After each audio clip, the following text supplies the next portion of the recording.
Hola compañeros, nosotras somos Daniela Hernández Dolores Segura. Y Daniela Abigail. y les vamos a platicar lo que es la motivación y el aprendizaje desde nuestro punto de vista y lo que entendemos y nuestras experiencias personales. Queremos comenzar con tres frases que nos gustaron, que encontramos y las vamos a compartir con ustedes. La mía es de J.D. Batten. Dice, usted no puede motivar a una persona. Usted solamente puede proveer el entorno, clima o atmósfera para la motivación. Esta va más enfocada a la parte de la gerencia, en la parte laboral, y habla de que un gerente, bueno, pues obviamente se va a sentir emocionado y va a ser su mayor reto el desarrollar personas ordinarias en personas extraordinarias. Y aquí lo podemos enfocar muy bien a la parte de la motivación y el aprendizaje, porque si nosotros proveemos tal cual como dice la frase, el entorno, el clima y la atmósfera, podemos lograr un mejor aprendizaje de los niños y con eso, pues vamos a conseguir nuestro objetivo. Dolores, ¿nos compartes tu frase? Claro que sí, mi frase dice, no basta con querer. Debes preguntarte a ti mismo qué vas a hacer para conseguir lo que quieres, de Franklin Roosevelt. Esta frase se refiere a que muchas veces no es necesaria la intención, no solamente es suficiente más bien la intención, sino debe haber una motivación que nos lleve a terminar todo lo que nos proponemos y esto también se puede aplicar dentro del aula. Yo Ok. la frase que encontré es de Platón y dice, la disposición emocional del alumno determina su habilidad para aprender. Retomando todo lo que dijeron mis compañeras, es en el caso de que nosotros no podemos obligar a alguien, podemos darle las herramientas y todo eso, pero si esta persona no va a querer aprender, no va a poder, no se va a poder. Debe la actitud y deben hacer de ella. Ok, gracias, Dani. Bueno, parte de esta parte de no querer aprender, a lo mejor podemos enfocarnos también a la parte de las dificultades del aprendizaje, que es el segundo punto, y estas van muy asociadas a la desmotivación. Y hace un rato platicábamos que muchos niños cuando están en la escuela, los maestros no tienen a veces ni idea de los problemas que tienen en casa, ¿no? Algunos no tienen ni siquiera para comer, otros sufren violencia física, emocional, incluso Lola nos platicabas de algunos que han sufrido hasta abuso sexual, ¿no? Y que muchas veces pues los papás o incluso los maestros decían, este es un niño flojo o quién sabe qué tiene en la cabeza, no pone atención, no quiere hacer, ¿no? Entonces, esa es la parte de la desmotivación de que si un niño no tiene lo necesario, las herramientas necesarias en casa o en su entorno en general para llegar a la escuela a aprender, pues obviamente no va a estar motivado. Y creo que también por ahí tenemos que empezar, ¿no? Si no tiene lo necesario, pues, ¿cómo va a aprender? ¿Nos platicas un poquito, Dolores?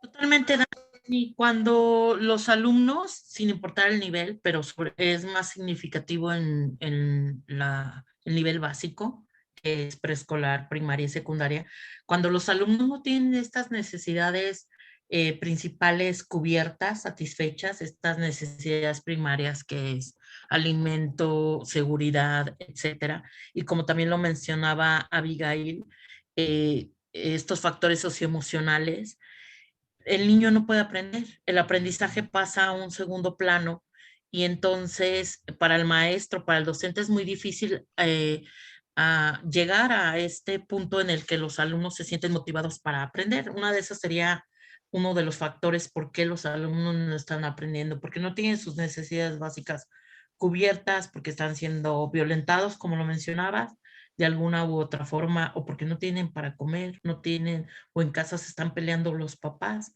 Entonces, definitivamente el aprendizaje pasa a un segundo plano. Aunque bien, para muchos alumnos el ir a la escuela es un remanso de paz, un lugar donde pueden llegar y calmar un poco, pero no siempre es así. También otra de las dificultades que propician la desmotivación para el aprendizaje es los métodos de enseñanza-aprendizaje. A pesar de que han avanzado y constantemente están saliendo nuevos métodos y estrategias, todavía en nuestro país existe esta educación bancaria en la que el alumno se sienta y no es protagonista de su aprendizaje. El alumno solamente escucha al docente hablar y repetir cosas que no le son significativas. No existe un aprendizaje significativo, no está relacionado con su realidad y esto definitivamente desmotiva a los alumnos. Dani, Abigail, ¿algo que Sí. quieras agregar? Bueno, retomando lo que decía mi compañera Dolores, es que sí, que las emociones nos van a ayudar a aprender. Anteriormente se creía que el término aprender o aprender era un fenómeno solo cognitivo. Al día de hoy sabemos que la cognición y la emoción van juntas. Nosotros vamos a aprender a través también de las emociones. Y sí, de hecho, por ejemplo, como decía la compañera, de que si tenemos otros factores a nuestro alrededor, no vamos a aprender del todo si estamos pensando todo el tiempo en eso. De nosotros deben hacer tanto la curiosidad, que es el primer paso, uno de los primeros pasos para aprender, y de ahí la curiosidad va de la mano con la atención, que podremos decir es la atención mantenida. Y de acuerdo, ya que tengamos la curiosidad y la atención correcta, vamos a tener un aprendizaje correcto. Ok, gracias. Bueno, yo de aquí podría también sacar una pequeña conclusión en cuanto a la parte de que somos seres curiosos por naturaleza. Desde que nacemos nos interesa aprender, vemos ese brillo en los ojos de los niños, todos se quieren llevar a la boca, todo quieren probar, tocar, avientan, o sea, para ver qué sucede, ¿no? Es nuestra forma de aprender, el tocar siempre a través de nuestros sentidos. Después, bueno, van pasando a las diferentes partes de la memoria. Juega un papel muy importante nuestro cerebro aquí para que vayamos recordando todo lo que vamos viendo, todo lo que vamos aprendiendo y después lo podamos aplicar en procesos mucho más complejos y que llevamos a cabo a lo largo de toda nuestra vida, ¿no? En nuestra vida diaria. Y bueno, ahora pasando un poquito a lo que es el manejo de la motivación en el aula, todas hemos tenido pues muchísima experiencia desde la parte de ser alumnas para empezar, ¿no? Dolores, en tu caso pues eres pedagoga, eres maestra, estás al frente de un grupo y también yo creo que Dani Abigail nos puede aportar muchísimo porque ella es todavía muchísimo más joven que nosotros, es otra generación y pues ella ya no vivió a lo mejor lo que vivieron nuestras mamás, nuestras abuelas, de que aventaban borradores, daban reglazos, ese tipo de cuestiones, ¿no? Y ahora cómo ha cambiado la parte de aprender, de que te fijas en las características del niño y cositas así, ¿no? ¿Qué nos pueden compartir ustedes? Bueno, yo en mi caso, pues ya no me tocó ver eso. A mi mamá sí, sí, era como que a través de los golpes, incluso maestros, era para que aprender. Como comentaban que a veces con algo de un dicho de con puño en la sangre entra, no sé cómo va este dicho, la La verdad. La letra letra con con sangre sangre entra. entra. Ajá. Y sí, pero el día de hoy a mí ya no me tocó y sí siento que depende mucho en la escuela y la forma en que se organiza. En mi caso, en la primaria sí fue con ayuda de los psicólogos que los maestros se organizaban para buscar la mejor forma de que aprendieran. No era tanto como que cada alumno le daba un tipo de aprendizaje, sino que entre todos apoyar e incluirlos.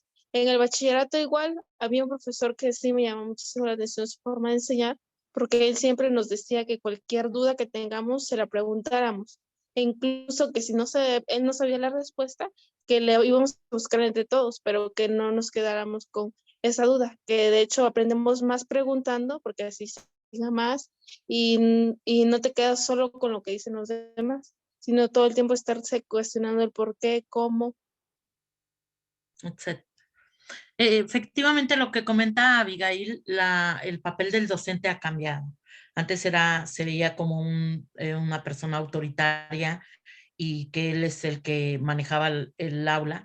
Y el ejemplo claro de su profesor, ¿no? Que dice, si no sé la información, lo busco. Es un maestro más empático, más acercado a la realidad, que dice, yo también me equivoco, yo tampoco sé todos los temas. Este tipo de educación pues ha ido cambiando y hay demasiadas estrategias, hay demasiadas dinámicas para potenciar, digamos, la motivación intrínseca y extrínseca.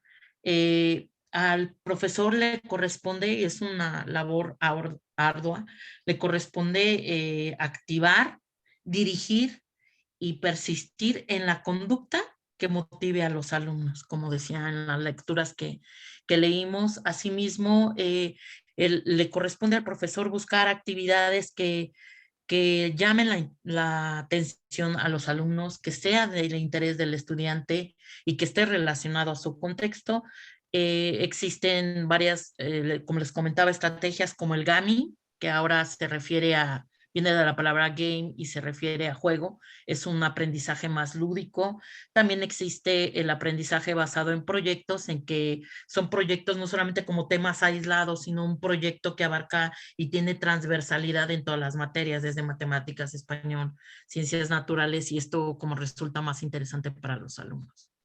Claro, ahí también, hace rato también comentábamos que antes los alumnos nos platicabas que los encasillaban, ¿no? Que todos Claro, tenían que aprender de una manera, todos exactamente igual. Después empezaron con ciertos estudios para decir quiénes eran auditivos, quiénes eran visuales, quiénes eran kinestésicos y demás, ¿no? Pero hoy en día nos cuentas también, desde tu experiencia, que ya no se pueden encasillar a los niños, ¿no? Que todos tienen que aprender a jugar, por ejemplo, con masa, que todos tienen que aprender a jugar con canicas, no sé, diferentes formas, ¿no? sí, Y que sí, obviamente va a haber herramientas que cada niño pueda utilizar de una manera más sencilla o que les llame más la atención, que algunos sí, obviamente escuchando aprendan más, otros que viendo aprendan más, ¿no?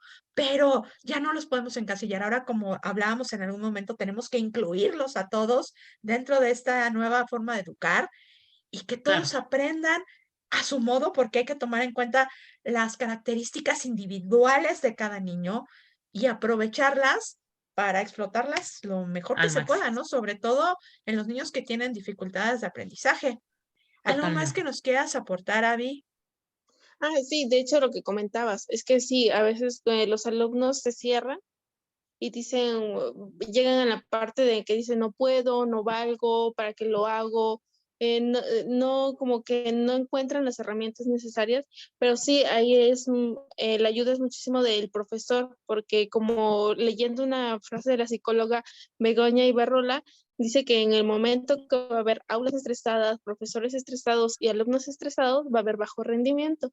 Y los problemas normalmente de ansiedad y estrés están destinados o disparados para el fracaso escolar. Va a haber un fracaso escolar sin apoyo de los alumnos, sin de los profesores. Entonces, todos en conjunto. Totalmente. Hay una frase que dice, el primero que debe llegar feliz, contento, motivado a clases es el profesor, es el maestro, ¿no? Para generar el ambiente. Ok.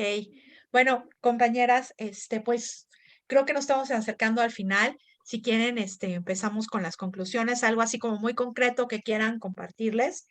A mí me gustaría nada más retomar una frase de la lectura de Sonia Fuentes, que dice que todos queremos aprender, todos necesitamos aprender.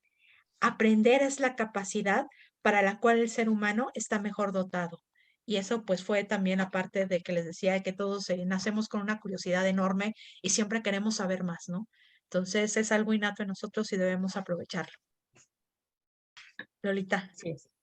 Pues yo diría que siempre como docentes debemos tener altas expectativas sobre nuestros alumnos. Esto hace que ellos crean que tienen la capacidad y que de verdad lo sientan y actúen como tal. Eh, Son capaces de hacer muchas cosas, pero si nosotros no creemos en ellos, pues no va a ningún lado. Ok. Sí, Abigail. y como alumnos debemos buscar la mejor tanto herramienta o alguna duda que tengamos, alguna forma, que si algo nos perturba, porque en ese momento que algo sintamos miedo, estrés o algo, en el momento en ese se nos va a bloquear la parte de la memoria, va a quedar en blanco. Por más, un ejemplo es que nos repasemos para un examen y si en ese momento sentimos ansiedad, miedo, todo lo que esté en la memoria se nos va a bloquear, no vamos a recordar en ese momento. Ok. Bueno, compañeras, estamos llegando al final de nuestra presentación. Muchísimas gracias. Fue un placer Gracias, platicar con ustedes. gracias. Y pues, ahora sí que, compañeros, les dejamos este video. Esperemos que les sea de su agrado y que pues hayan aprendido un poquito más de todas nuestras experiencias y de todo lo que pudimos comprender de las lecturas. Muchas gracias. Gracias. Hasta Muchas luego. Hasta gracias. luego. Hasta luego. Bye. Bye.